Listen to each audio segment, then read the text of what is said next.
Hello everyone, you guys are welcome back. In today's class, I'm going to show us how to cut a princess dart and yoke.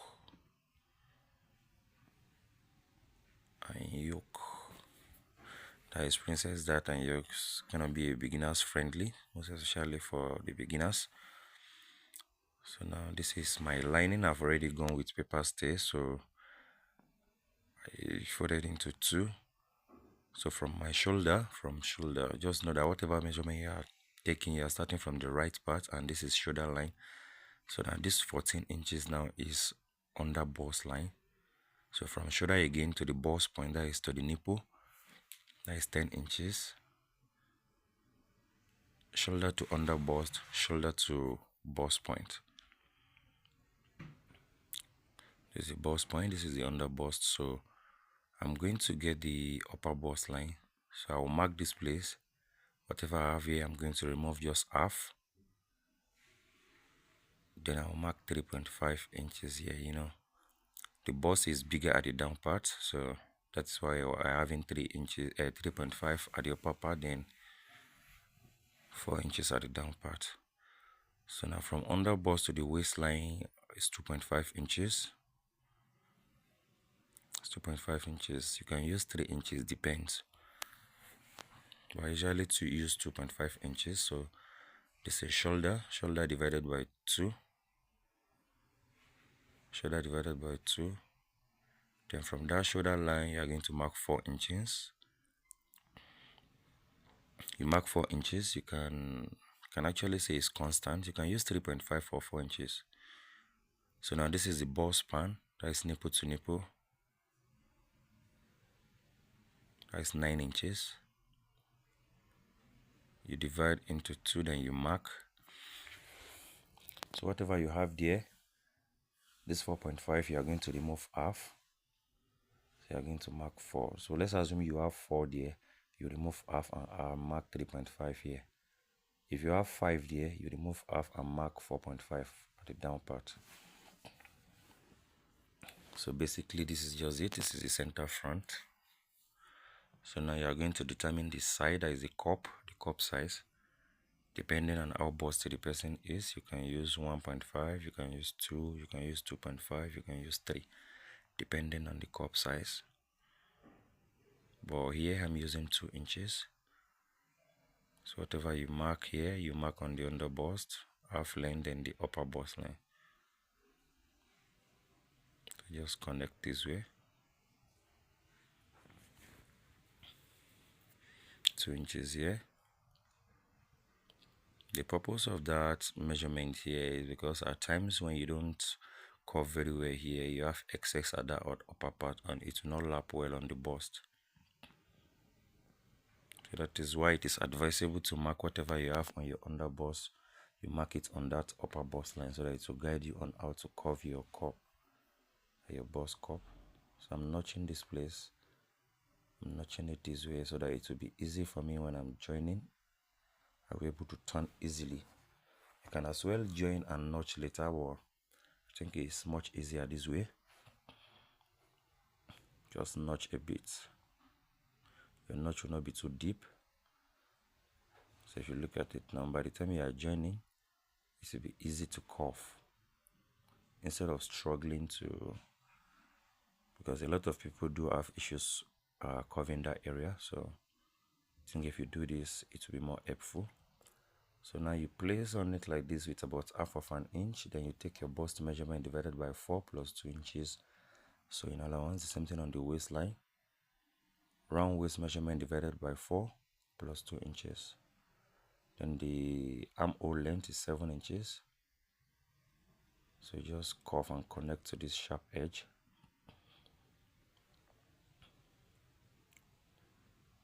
If you notice, you discover I didn't really take round under bust measurement here, because after getting your bust and your waist, I don't think that round under bust is kind of necessary. So now we want to cut off the back. This is it. I'm going to leave 2 inches at the back for zip allowance. So here you are leaving about 1 inch off the shoulder, you not cut the exact shape there. You have to extend it a bit.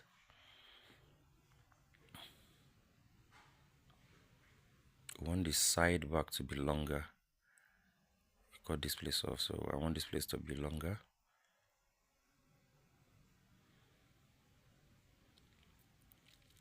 So now look at it. If this side back is no longer than this place, by the time you are joining, it will be shorter. It will be shorter, so that's why you have to make it longer, at least with about 1.5 inch. So now from your waist, you're going to measure 8.5 upward. From your waistline, you measure 8.5 inches upward. So deepen the back a bit to avoid unnecessary box at the back. Something like this. And by the time you join it, that place, the waist side will become tinier a bit, to snatch a bit. So to avoid unnecessary box at the back, you'll be able to do that. So now this is it. I've already copied it. I want to show us now. I've already copied it. I want to show us how to cut the yoke and how to fix it. This is it. All you need to do is just do your proper ironing. So after when you iron very well, you're going to arrange it like this. Then you do your necessary trimming. So the underbust is 14 inches. This is it. Of my 14 inches here. So you're going to trim off. So take your shoulder measurement. I have my 16 inches there. So now you're going to take your armhole length again, which is 7 inches. Just 7 inches. So now this is it. Just trim and make sure they are equal.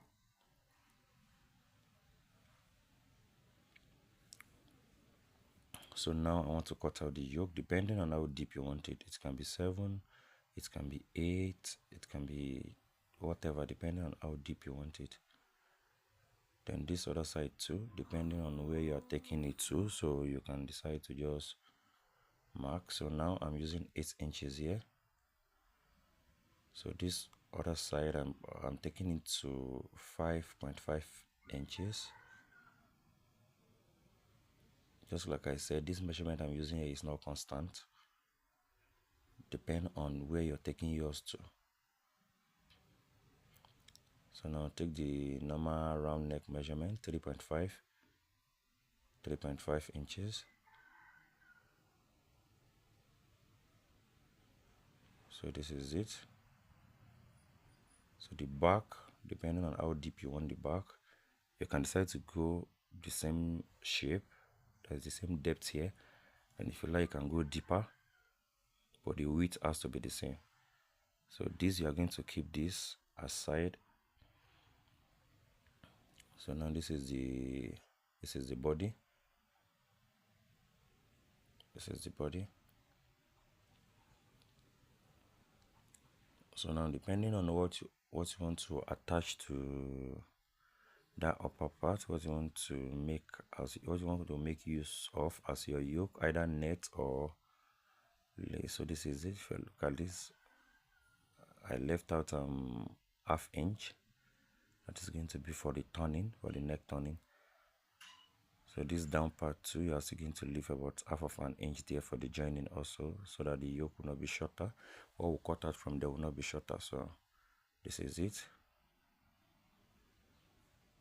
This is the perfect way to cut out your yoke. After when you join the main body, you trim out. Whatever you trim out there is what you're going to cut and replace. So this is it. So many of us have issues attaching this stuff, especially this sharp edge. It won't lap well. In the process of doing that, it won't lap well. So another easiest way is just to notch a bit. Just notch a bit. Just notch it like this. So you're going to place this. You put your needle here, your machine needle here, then you're going to sew all through like this. then you are going to sew this like that too. So I'm going to show us how to do that. So this is it. Just like I said earlier, you are going to just notch that place a bit. So now you are going to place the center. Play the center like this. Just make sure your needle goes down. Let your needle goes in, then you turn. If you notice, if you're doing it, if you take note, you discover that that notch will make it easy for you to turn the fabric, to make it more easier to turn the fabric the way you want it. That's the purpose of that notch. And you can as well join one side of it first before you do the notch. It will still be easy for you to go the other way around. What is the purpose of that notch? So if you don't notch anything there, it will be very difficult for you to play around that side, and that place will be tangled. It will not lap well, it will not relax very well. So you can see the way it is. I don't know how it's going to be for you when you're joining yours, but it's kind of easy for me joining it. So I'm just going to iron very well. Please put your iron on it, then iron very well. So the same way you are going to notch your lining, the lining you are going to turn it with, you just notch a bit so that it will be very easy. Mind you, when you're joining stuffs like when you're sewing stuffs like this, don't have to rush. Just have to go gradually. Just do it slowly. This is not one of those areas where you're joining and you just do your rush sewing. It might not really give you what you want, so just take your time, then you just join slowly. You're definitely sewing on that line, that first threading that you sewed the other time. You're going to follow it. So after that, top stitch. So after that, you're going to top stitch. Just wanted to show us how to cut out this yoke, then how to attach it. We are now actually making a full dress. So this is it. You can see the way it is after ironing. After turning with lining, then you are going to iron. You can see how neat it is. See the inner part. So that's that. Thank you guys for watching. Please don't forget to share and subscribe. See you guys next time.